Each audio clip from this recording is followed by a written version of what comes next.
Menghukum mati pria alim yang dituduh berzina, warga menyesal setelah tahu kebenarannya. Begini ceritanya. Pada suatu malam datang seorang wanita sangat cantik, berseru di depan biaranya, "Wahai rahib, saya mohon pertolonganmu.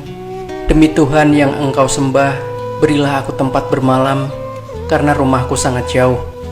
Sebagai seseorang yang berakhlak mulia, segera saja sang rahib berkata, "Naiklah, silahkan bermalam di tempat ini." Wanita itu masuk ke dalam biara. Mungkin memang dikehendaki Allah untuk menjadi batu ujian bagi sang rahib. Tiba-tiba ia merasakan cinta dan suka kepada sang rahib yang tampak sangat sederhana tetapi menenangkan itu. Perasaan gairah yang menggelora seakan tidak tertahankan. Untuk menarik perhatian dan membangkitkan nafsu sang rahib, wanita itu melepaskan semua pakaiannya, kemudian berlenggak-lenggok di depannya.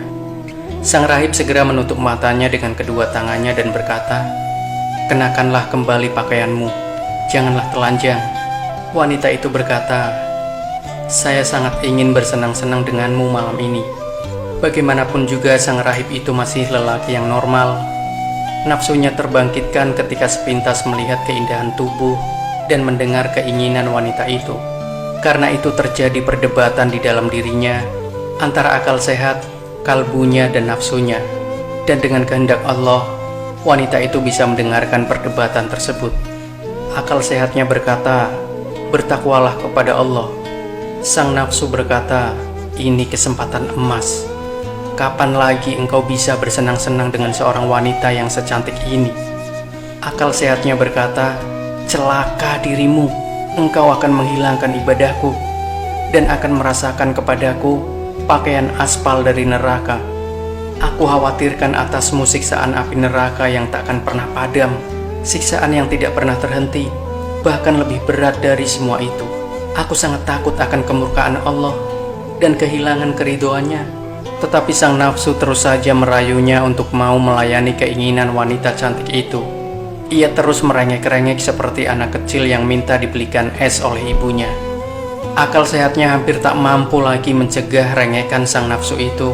Maka sang rahib, yakni akal sehatnya, berkata kepada nafsunya, "Kini engkau semakin kuat saja. Baiklah kalau begitu, aku akan mencoba dirimu dengan api yang kecil. Jika engkau memang kuat menahannya, aku akan memenuhi keinginanmu, memuaskan dirimu dengan wanita cantik ini." Lalu sang rahib mengisikan minyak pada lampunya dan membesarkan nyalanya. Sementara itu sang wanita cantik yang bisa mengikuti percakapan dalam diri sang rahib tampak was-was dan khawatir. Benar saja yang dikhawatirkan. Sang rahib memasukkan jari-jari tangannya ke dalam api. Pertama ibu jarinya terbakar, kemudian telunjuk, menyusul kemudian jari jemarinya yang lain. Melihat pemandangan yang mengerikan itu, sang wanita tak kuat menahan perasaannya. Antara tidak tega dan mungkin ketakutan akan siksa neraka, sebagaimana digambarkan oleh akal sehat sang rahib. Kemudian ia menjerit keras sekali, begitu kerasnya hingga jantungnya berhenti berdetak dan ia meninggal seketika. Begitu melihat wanita itu mati, nafsunya segera saja padam. Sang rahib menutupi jenazah wanita itu dengan kain dan ia mematikan lampunya. Tanpa memperdulikan tangannya yang sakit akibat terbakar, sang rahib meneruskan sholat dan ibadahnya. Keesokan harinya, iblis yang menjelma menjadi salah seorang penduduk kampung itu menyebarkan berita kalau sang rahib telah berzina dan membunuh wanita yang dizinainya. Kabar itu sampai di telinga sang raja, yang segera saja mendatangi sang rahib beserta pengawal dan bala tentaranya. Sampai di sana sang raja berkata, "Wahai rahib, di manakah Fulanah binti Fulan?" yakni wanita cantik itu. Rahib berkata, "Ia ada di dalam biara." Kemudian raja berkata, "Suruhlah ia keluar. Ia telah mati, raja." Raja berkata dengan murka, "Biadab sekali engkau ini. Tidak cukup engkau menzinainya, bahkan engkau membunuhnya setelah itu."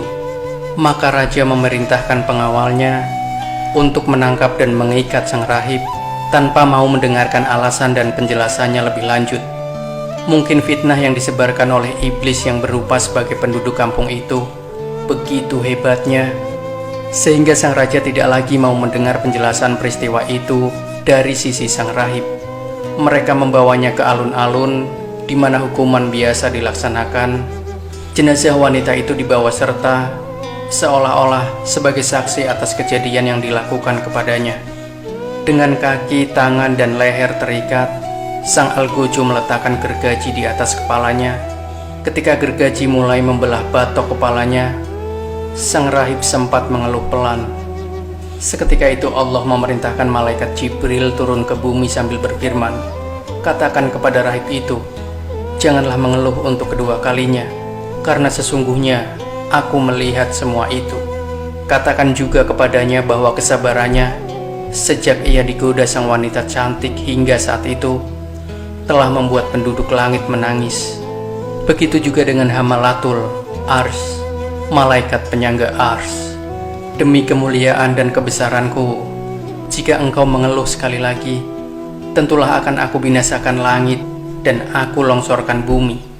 Jibril segera turun menyampaikan firman Allah tersebut. Maka sang rahib menahan dirinya untuk tidak mengeluh sesakit apapun yang dirasakannya. Ia tidak ingin menjadi penyebab kemurkaan Allah sehingga alam semesta ini hancur. Mulutnya terus mengucap zikir dan istighfar hingga akhirnya malaikat maut menjemputnya. Setelah sang rahib wafat dan banyak sekali orang yang menghinakan dirinya, Allah berkenan mengembalikan ruh sang wanita itu untuk sesaat. Seketika itu sang wanita bangun, yang membuat orang-orang di sekitarnya, termasuk raja dan para pengawal serta bala tentaranya terkejut dan ketakutan. Wanita itu berkata, "Demi Allah, rahib itu teraniaya. Dia tidak berzina denganku dan tidak pula dia membunuhku." Kemudian wanita itu menceritakan secara lengkap peristiwa yang dialaminya, dan ia menutup perkataannya dengan kalimat, "Kalau kalian tidak percaya, periksalah tangannya yang dalam keadaan terbakar." Setelah itu sang wanita meninggal lagi. Mereka segera memeriksa tangan sang rahib, dan benar seperti yang dikatakan wanita tersebut. Mereka menyesal telah bersikap gegabah. Sang raja berkata, "Andaikan kami mengetahui yang sebenarnya, tentulah kami tidak akan menggergaji engkau." Mereka segera merawat dua jenazah tersebut dan menguburkannya dalam satu lubang. Setelah tanah mulai menutupi jenazah keduanya, tercium bau harum kasturi keluar dari lubang kubur tersebut. Kemudian terdengar hatif, suara tanpa wujud. Allah telah menegakkan mizan, timbangan, dan mempersaksikan kepada para malaikatnya, "Aku persaksikan kepada kalian semua bahwa aku telah mengawinkan mereka dan juga mengawinkan rahib itu dengan 50 bidadari di surga Firdaus. Demikian itulah balasan bagi orang-orang yang selalu waspada dan bersabar di jalanku." Begitulah sahabat cerita nyata Reborn, akhir dari sebuah kisah yang berjudul "Menghukum mati pria alim yang dituduh berzina, warga menyesal setelah tahu kebenarannya." Semoga kisah ini bermanfaat dan kita bisa mengambil hikmah. Jangan lupa, bila Anda punya masukan atau pendapat, tulis di kolom komentar, like dan share video ini, subscribe channel Cerita Nyata Reborn, saksikan juga video-video kami yang lain yang lebih menarik. Sampai jumpa. Wassalamualaikum warahmatullahi wabarakatuh.